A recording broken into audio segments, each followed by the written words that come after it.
Hi guys, welcome to C's Kitchen. Today I will be showing you my method for making the best, most moist chocolate chip cookies ever. I will be explaining this the best detailed way that I can because I want to make sure you guys know exactly what to do. So let's get started with the ingredients. Ingredients that you will be using are all-purpose flour, and I like to use Pillsbury, brown sugar, white sugar, pure vanilla extract, 2 sticks of butter, room temperature, some coconut oil, baking soda, and I also use baking powder, heavy whipping cream, 2 eggs and 1 egg yolk, well 1 egg and 1 egg yolk, and your chocolate chip cookies. You also need a bowl for mixing your wet ingredients and a bowl for your dry ingredients. So I'm gonna go ahead and start with the dry ingredients. So what you want to do first is you want to just take all of your dry ingredients, your flour, your baking soda, your salt, and you want to just mix it together. That way you'll already have it mixed together so that when it's time to mix it in with your wet ingredients, you can already have that done. So I'm just putting my baking soda in there, and I only put like a third of a tablespoon in there. You don't even need that much. So use that, and I also use that much baking powder.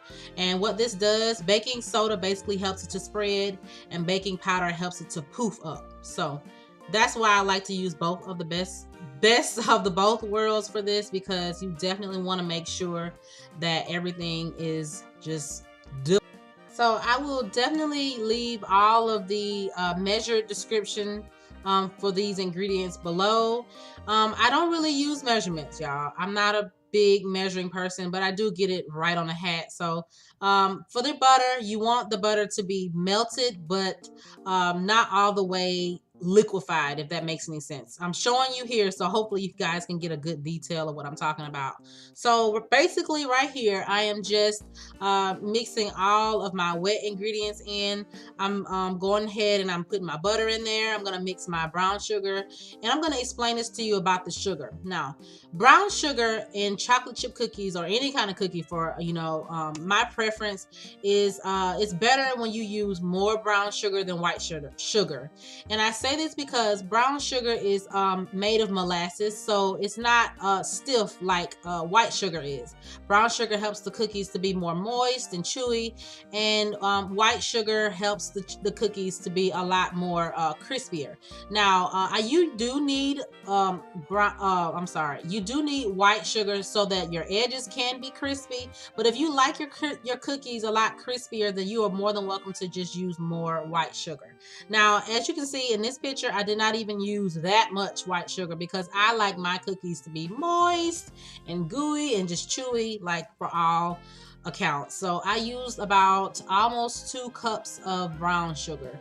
So after I'm mixing up my brown sugar, I'm just basically getting a detailed eye of what kind of measurement I would need for my brown sugar. But you really, if you a baker, if you a cooker, then you know, okay.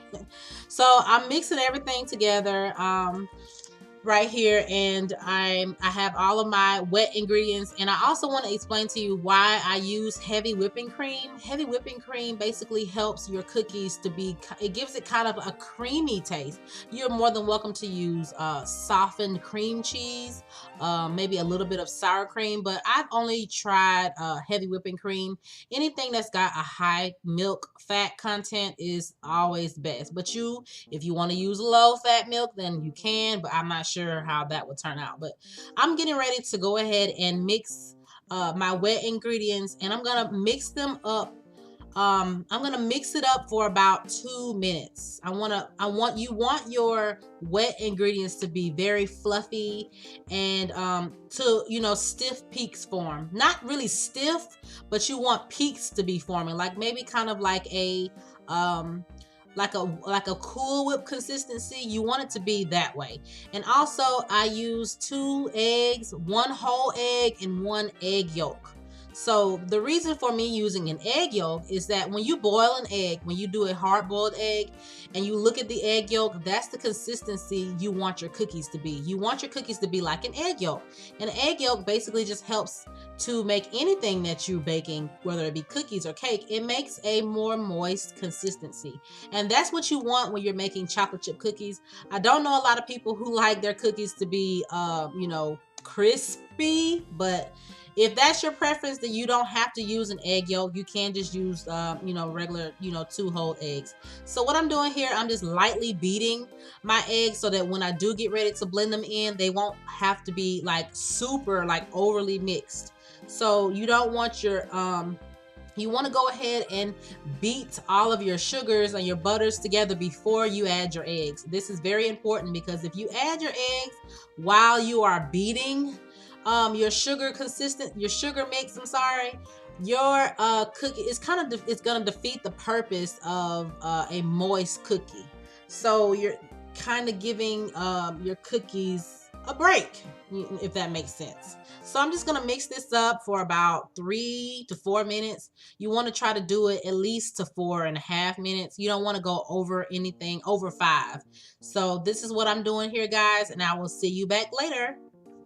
Alright, guys, so I forgot to mention the coconut oil. Now you don't have to use coconut oil, but it is a healthier alternative. But you are more than welcome to just use like a cooking oil, canola oil, vegetable oil, or whatever you have. But I like to add this because it helps make the cookie moist. I like moist, gooey cookies. Like I love a moist cookie. So you just see me add the whipping cream. You can use any kind of milk fat content. It doesn't really matter when you add it. You can add it before you start originally mixing, or you can just add it during or after. It doesn't matter because it just gives it a more whipped consistency. Now this is pretty much what you want your mixture to look like. You want it to be kind of whipped. You want it to have peaks. And you can go ahead and add your eggs at this point. Why I like to add my eggs after I've used and beaten my sugar mixture is because I do not want to over mix my eggs. I do not want my eggs to be basically over mixed and cooked into the whipped mixture. So you want to mix for about 1 to 2 minutes, nothing over that, just so you can get everything mixed in. Now as far as your dry mixture, you just only want to add a little bit at a time, and I'm just using my spatula to just manually mix it so that I know that I'm not going to over mix it. I'm going to mix everything in at the end after I've added all of my flour, but you only want to add a little bit at a time. I know that there are a lot of people who make videos and they do not explain to you why you don't want to add all your flour at the one time, because I just know that there are people who have come out with poofy cookies and cookies that look like pound cakes and really flat cookies, and they don't know why. So I'm trying to explain to you exactly why these things are necessary.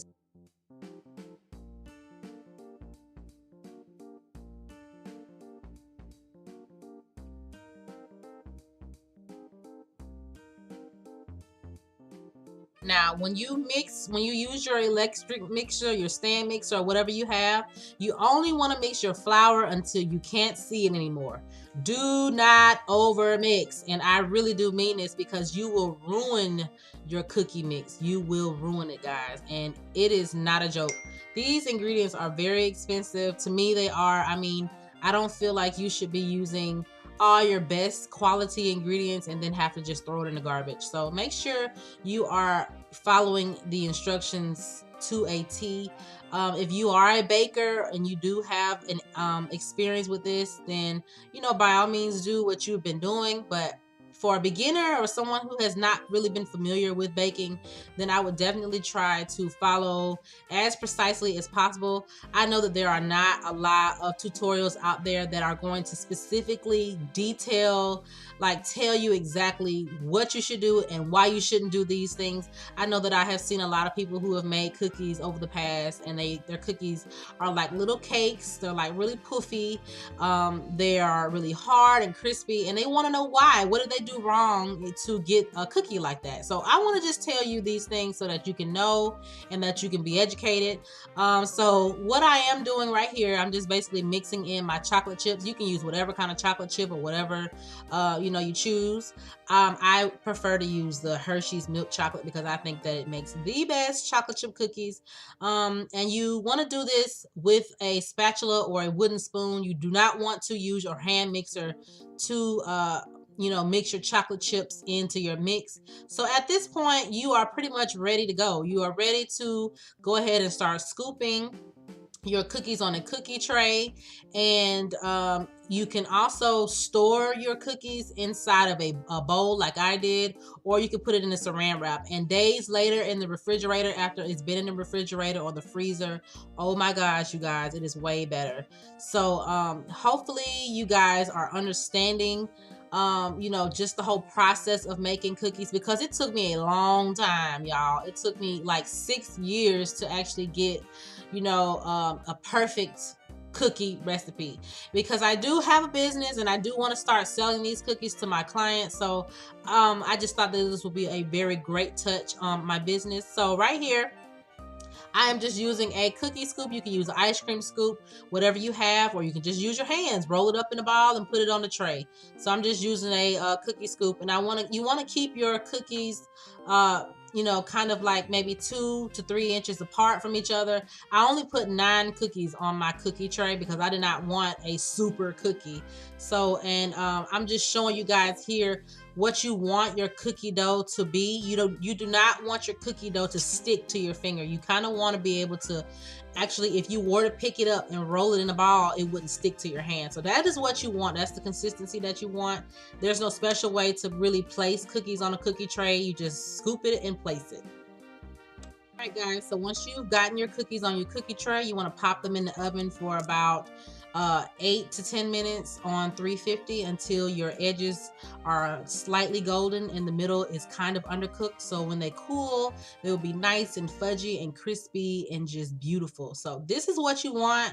You want your cookies to look this way. You want to let them cool for about 10 to 15 minutes. But if you're like me, I couldn't wait. So hope you guys really enjoyed this tutorial, and make sure you thumbs up and subscribe if you like it, and make sure to go follow out my regular channel, C2 Random, if you just like random crazy, just craziness. But thank you for watching, and I hope to see you soon. Peace.